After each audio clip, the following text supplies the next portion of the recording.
Hello, everyone. It's me. It's Natalie from Blue Life RX. I am here to talk to you guys today about a really hot topic, which is like probably in the wellness industry, the most money spent on, which is weight loss.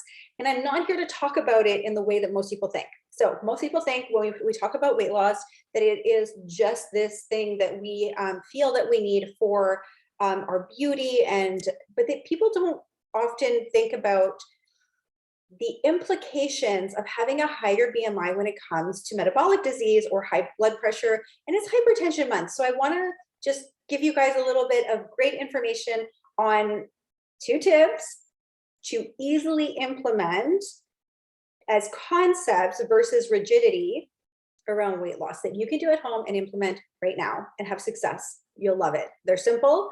They actually allow you to eat more. I'm not a big fan of portion control.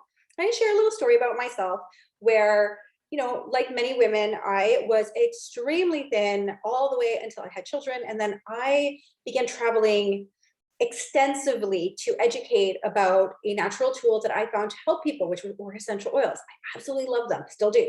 But I spent a lot of time on the road and my habits were very much so broken down.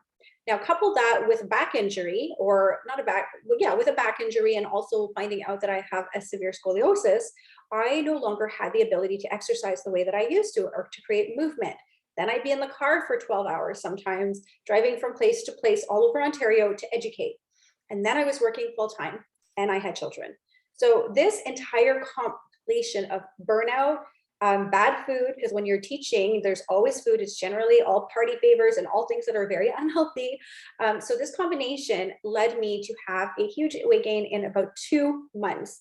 So within 2 months of constantly traveling, I gained, I'm going to say probably about 30 pounds. So it was quite a bit. And it was not really a gradual weight gain. So it was really frightening to me. And I know that a lot of it was hormone based, but our hormones are also impacted by what we eat and our habits. So not moving, hormone based, and then also the habits of just not being able to be, to have movement. And so I wanted to find a way to lose weight safely. And so I actually enrolled myself in this magical program.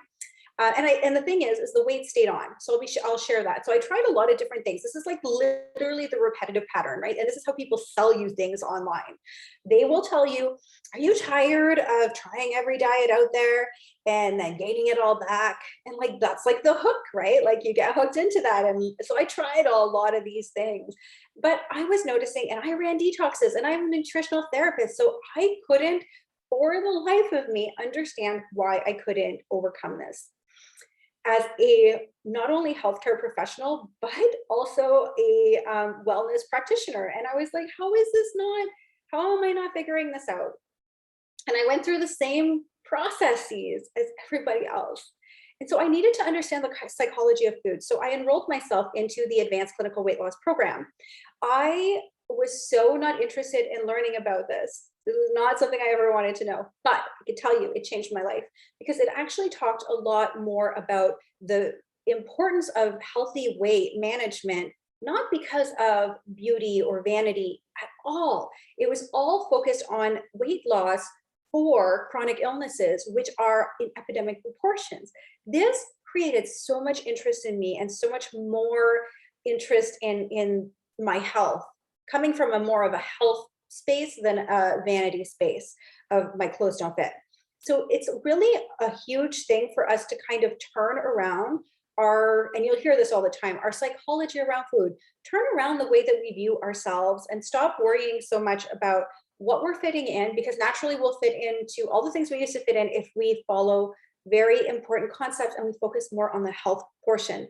Because when we feel that we need to lose weight to fit in our clothes, we automatically go to restriction and portion control.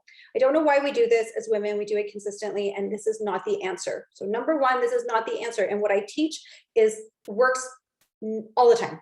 I have even thin people who come see me who go on detoxes and they look at me and they're like, I don't understand how I'm eating so much, but I've lost 5 pounds. So this is one of the important things, because that's what we want. We want you to eat more of the right things. And people say this all the time. We want you to eat more of the right things, and we want you to eat less of the bad things. But then people say, well, you're not being specific, right? You're telling me the what, but how and exactly what do you want me to eat? Actually, we can make it even simpler than that. So tip number one to lose weight is actually to make sure that when you, following a predominantly plant-based diet is always going to be, Mina and I's number one tip, Dr. Juno and I's number one tip. But number two is actually, so number one though, is actually to eat 50% of your plate should be vegetables. Not starchy vegetables, but they can be, but mostly vegetables. We're talking about things that are non-starchy vegetables. So broccolis, salads, like it can be cooked, it could be raw, it doesn't really matter. And that's where people get confused. So you can, so for example, actually, if you were to have normally a big bowl of pasta and it had vegetables in it, we would always assume that that is enough. So then we would portion control ourselves to this pasta. What if you could eat way more? So what if rather than focusing on just having a small plate of pasta, what if we actually had a half plate of pasta and then we had a half plate of vegetables? Wow. So you just like doubled the amount that you ate. You actually reduced the pasta portion, but you're eating way more food. That's how simple it is. It's just add 50%, look at your plate and add 50% of vegetables, whether they're raw, cooked, steamed always best, or raw always best. But I mean, it doesn't have to be like that. Some people just don't like salads, or they haven't been taste trained to like those flavors yet. So start there. Tip number one is a simple tip to just make sure that 50% of your plate is vegetables. It will master the portion control of the starchy food that we automatically want to eat first. Number two, this is also very powerful, and there are people all who have made entire livings online talking about this other concept, is to eat your vegetables first. What? Can't be that simple. Yeah, so you have a plate, you have it 50-50. Now you're going to eat all of the vegetables first, and then you're going to eat your starch, or you're going to eat the other side of your plate. Why is this so powerful? Is that if you are hungry, we, and myself included, would never tell you not to go for seconds. I will actually tell you to go for seconds following the exact same layout concept. So you would go back for your second plate with 50% vegetables, 50% starch, or whatever starchy vegetable, potato, rice, curry, beans, lentils, all et cetera. But you would eat it in the same format. You would eat your vegetables first. Likely you will get full on vegetables and you will feel good. So I hope that helps you guys a little bit with understanding that sometimes the long-term solution comes with simple concepts versus rigidity and restriction.